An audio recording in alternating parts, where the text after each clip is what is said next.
ಕೇಂದ್ರ ಸರ್ಕಾರದ ಪ್ರಧಾನಮಂತ್ರಿ ಕಿರು ಆಹಾರ ಸಂಸ್ಕರಣಾ ಉದ್ಯಮಗಳ ಸಬಲೀಕರಣ ಯೋಜನೆ ಹಾಗೂ ಪ್ರಧಾನಮಂತ್ರಿ ಉದ್ಯೋಗ ಸೃಜನ ಯೋಜನೆ ಗ್ರಾಮೀಣ ಪ್ರದೇಶದಲ್ಲಿ ಉದ್ಯೋಗ ಸೃಷ್ಟಿಯ ಜೊತೆಗೆ ಉದ್ಯಮ ಸ್ಥಾಪನೆಗೆ ವಿಶೇಷ ಪ್ರೋತ್ಸಾಹ ನೀಡುತ್ತಿದೆ.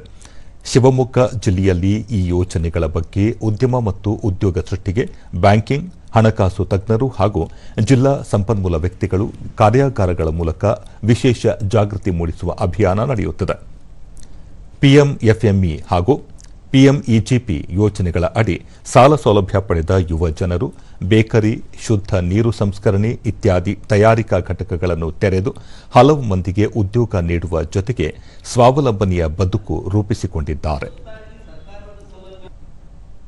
ದೂರದರ್ಶನದೊಂದಿಗೆ ಫಲಾನುಭವಿ ಅನ್ನಪೂರ್ಣ ಪಿಎಂಇಜಿಪಿ ಯೋಜನೆ ಅಡಿ ಕೇಂದ್ರ ಸರ್ಕಾರದಿಂದ 30 ಲಕ್ಷ ರೂಪಾಯಿ ಸಾಲ ಸೌಲಭ್ಯ ಪಡೆದು ಶುದ್ಧ ನೀರಿನ ಘಟಕ ಆರಂಭಿಸಲಾಗಿದೆ. ಇದರಿಂದ ಉದ್ಯೋಗದ ಜೊತೆಗೆ ಸ್ವಾಭಿಮಾನದ ದುಡಿಮೆ ಸಾಧ್ಯವಾಗಿದೆ ಎಂದು ತಿಳಿಸಿದರು.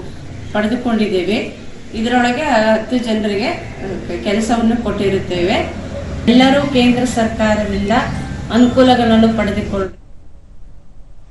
ಮತ್ತೋರ್ವ ಫಲಾನುಭವಿ ಗಣೇಶ್, ತಾವು 20 ಲಕ್ಷ ರೂಪಾಯಿ ಸಾಲ ಪಡೆದು ಬೇಕರಿ ಮಳಿಗೆ ತೆರೆದಿದ್ದೇವೆ. ಯಾವುದೇ ಆಸ್ತಿಯ ಅಡಮಾನ ಇಲ್ಲದೆ ಸಾಲ ಸೌಲಭ್ಯ ದೊರಕಿದೆ ಎಂದು ತಿಳಿಸಿದರು. ಬೇಕರಿ ನಡೆಸ್ತಾ ಇದ್ದೇನೆ. ನನಗೆ ತುಂಬಾ ಹೆಲ್ಪ್ ಆಗ್ತಾ ಇದೆ. ನಾನು ಬ್ಯಾಂಕಿಗೆ ಹೋದ್ರೆ ನನಗೆ 20 ಲಕ್ಷ ಸಾಲ ಕೊಡಿ ಅಂತ ಕೇಳಿದ್ರೆ ಮನೆ ಮತ್ತೆ ಅದು ಇದು ಸಾಲ ಅಂತ ಕೇಳ್ತಿದ್ರು. ಯಾವುದೇ ಅಡಮಾನ ಇಲ್ಲದೆ ನನಗೆ ಬ್ಯಾಂಕಿಂದ ಸಾಲವನ್ನು ನೀಡಿದ್ದಾರೆ. ಇದರಿಂದ ನನ್ನ ಜೀವನ ತುಂಬಾ ಚೆನ್ನಾಗಿ ನಡೀತಾ ಇದೆ.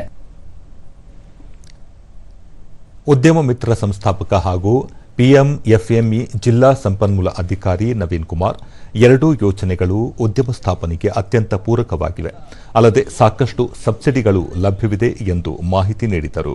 ವ್ಯವಸ್ಥೆಯನ್ನ ಕೇಂದ್ರ ಸರ್ಕಾರ ಮಾಡಿದೆ. ಅದರ ಜೊತೆಗೆ ಅಗ್ರಿ ಎಂಟರ್ಪ್ರೈನರ್ಸ್ ಅಂದ್ರೆ ಅಗ್ರಿ ಇನ್ಫ್ರಾಸ್ಟ್ರಕ್ಚರ್ ಫಂಡ್ ಅಂತ ಇದೆ. ನೀವು agriculture related warehouse, godowns, cold storage ಇದನ್ನ ಮಾಡಬೇಕು ಅಂದ್ರೆ 2 ಕೋಟಿವರೆಗೂ ಕೂಡ ಯಾವುದೇ ಅಡಮಾನ ಇಲ್ದಂಗೆ ಬ್ಯಾಂಕುಗಳು ಕೊಡ್ತಾ ಇದ್ದಾವೆ. ಅದು ಸರ್ಕಾರದ ಆದೇಶದ ಮೇರೆಗೆ.